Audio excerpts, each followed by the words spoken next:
Eran las 11:48 de la noche. La víspera de mi boda.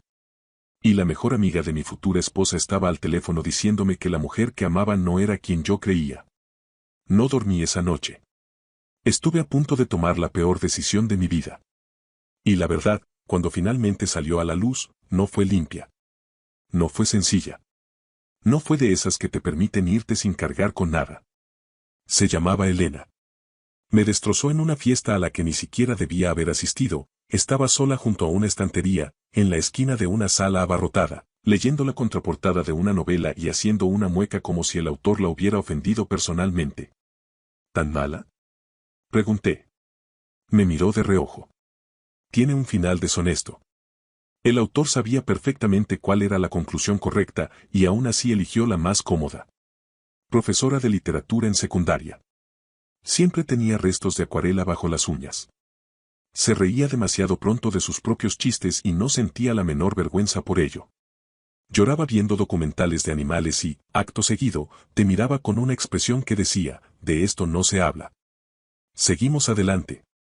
Y tenía algo que yo jamás había visto en nadie, esa manera de hacer que la persona con la que hablaba se sintiera como la única que realmente importaba en la habitación.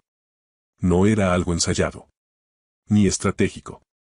Era simplemente la forma natural en que funcionaba su atención. Al principio me enamoré de ella poco a poco. Después, por completo. Lo que no supe hasta mucho más tarde, lo que ella misma terminó confesándome entre risas, fue que había dejado a alguien justo antes de conocerme. No de forma cruel, decía ella. Pero sí sin dar suficientes explicaciones. El tipo de final que habría llamado deshonesto en una novela. Guardé esa información en algún rincón de mi mente. Debería haberle prestado más atención. 4 años después le pedí matrimonio un martes por la noche, en nuestra cocina. Sin reservas. Sin planes. Solo ella, con un suéter enorme. Discutiendo apasionadamente por qué un personaje de cine merecía todo lo que le había pasado. La miré en mitad de una frase y pensé, no quiero vivir un solo día sin esto exactamente así. Me arrodillé. Abrí la caja del anillo. Ella dejó de hablar. Se quedó mirándome. Y luego empezó a reír tan fuerte que tuvo que apoyarse en la encimera con ambas manos. Yo seguía allí, en el suelo de la cocina, sosteniendo el anillo como un idiota absoluto, la rodilla empezando a dolerme mientras reconsideraba cada decisión que había tomado en mi vida adulta. Entonces me miró de verdad. Los ojos llenos de lágrimas. El rostro completamente abierto. Dijo que sí antes de que terminara de preguntárselo. Dana había sido la mejor amiga de Elena durante 14 años. Cálida, inteligente, rápida de mente. Protectoramente feroz de una manera que yo respetaba. Era de las que aparecían con sopa cuando Elena enfermaba y no se iba hasta asegurarse de que realmente hubiera comido. Pero había momentos. Pequeños detalles. Fáciles de ignorar. La forma en que a veces observaba a Elena hablar conmigo desde el otro lado de la habitación, no exactamente con afecto, sino con algo más cuidadoso. Más calculador. La vez que apareció sin avisar mientras Elena no estaba y se quedó 3 horas más de lo necesario, haciéndome preguntas sobre mi infancia, mi padre, lo que quería ser antes de convertirme en quien era. En nuestra fiesta de compromiso dio un brindis que duró 8 minutos. La sala quedó completamente en silencio, no un silencio cortés, sino un silencio absoluto. Elena lloraba. Yo miraba el techo respirando con extrema calma por la nariz. Pensé, esta mujer ama a mi futura esposa más de lo que la mayoría de las personas aman a nadie. No me equivocaba. Solo que todavía no entendía la forma que tenía ese amor. Mi teléfono se iluminó a las 11:48 de la noche. Dana. Necesito que escuches todo antes de decir nada. Sentí como el estómago se me hundía. Me habló de un hombre llamado Marcus. Un hombre con el que Elena había salido 2 años antes de conocerme. Dijo que Elena había estado comprometida con él en secreto, aceptó su propuesta, llevó el anillo durante 3 semanas, y luego terminó la relación sin dar una sola explicación, alejándose como si nunca hubiera ocurrido. Dijo que Elena tenía un patrón. Que atraía a las personas hacia ella, por completo, de manera convincente, y luego las soltaba sin dudar en cuanto se volvían inconvenientes. Lo sé porque yo estuve allí, dijo Dana. Vi cómo ocurrió. Ella no derramó ni una sola lágrima. Y entonces llegó el detalle que golpeó de una forma distinta a todo lo demás. Él tenía un perro. Un rescatado que ella misma había elegido. Lo dejó atrás sin siquiera preguntar por él. Elena me había mencionado un perro una vez. Al principio de nuestra relación, como quien no quiere la cosa, un mestizo de terrier inquieto al que, según dijo, había querido mucho y había tenido que dejar ir. Cuando intenté preguntarle más, se volvió imprecisa. Cambió de tema con esa fluidez particular que utiliza cuando ha decidido que una puerta está cerrada. Era un detalle pequeño. Específico. Del tipo que resulta difícil inventar de manera convincente. Eres un buen hombre, James, dijo Dana. Su voz no vaciló ni una vez. Mereces saber en qué te estás metiendo. Me quedé tumbado sobre las sábanas de aquel hotel hasta las 4 de la mañana. Y por primera vez tuve miedo de haber visto yo mismo algunos indicios. La manera en que Elena cerraba ciertos temas de forma tan definitiva que entendías que no debías volver a insistir. El exnovio al que nunca nombró. El perro sobre el que guardaba silencio. Dos verdades reales que yo había decidido no mirar demasiado de cerca. A las 3 de la madrugada tomé el teléfono para cancelar la boda. 2 veces. Y las 2 veces volví a dejarlo sobre la mesa mientras me quedaba mirando el techo.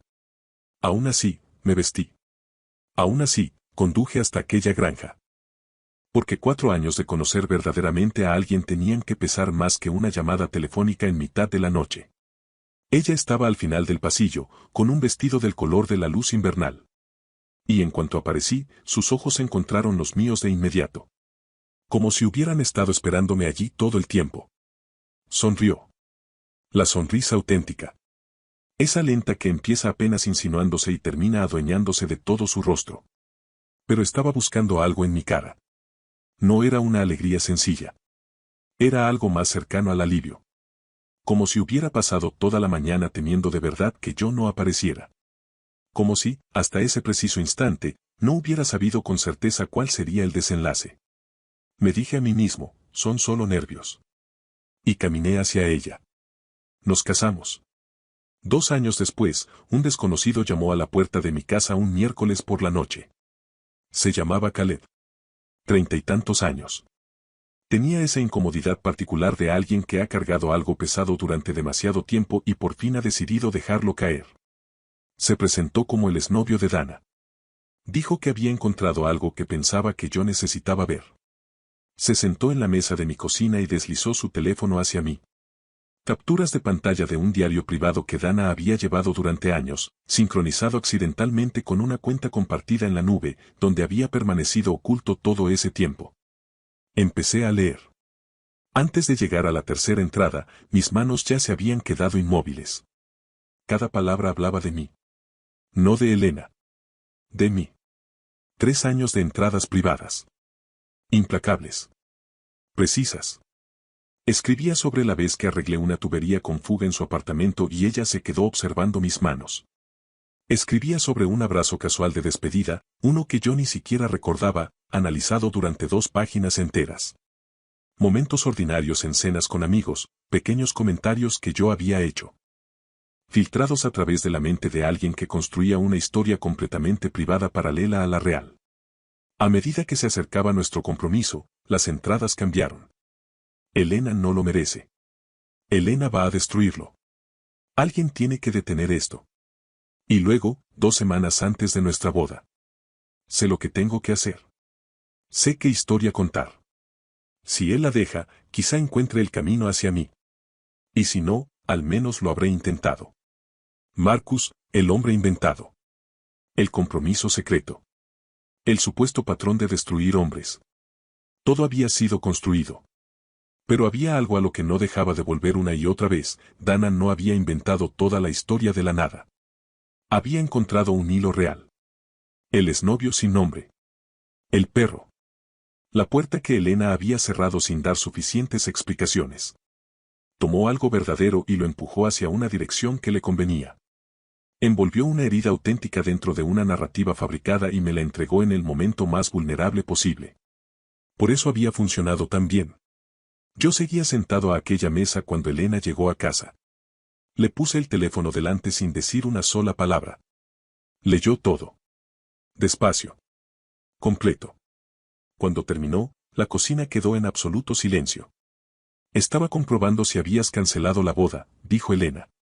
Todas esas preguntas sobre si yo estaba segura de ti, pensé que solo estabas siendo protectora. Hizo una pausa. En realidad, estaba haciendo un inventario. Luego, más bajo. El perro se llamaba Biscuit. Lo dijo mirando la mesa, no a mí. Lo dejé porque Marcus y yo lo habíamos adoptado juntos y sentí que no tenía derecho a llevármelo. Pensé en ese perro durante años. Entonces levantó la mirada hacia mí.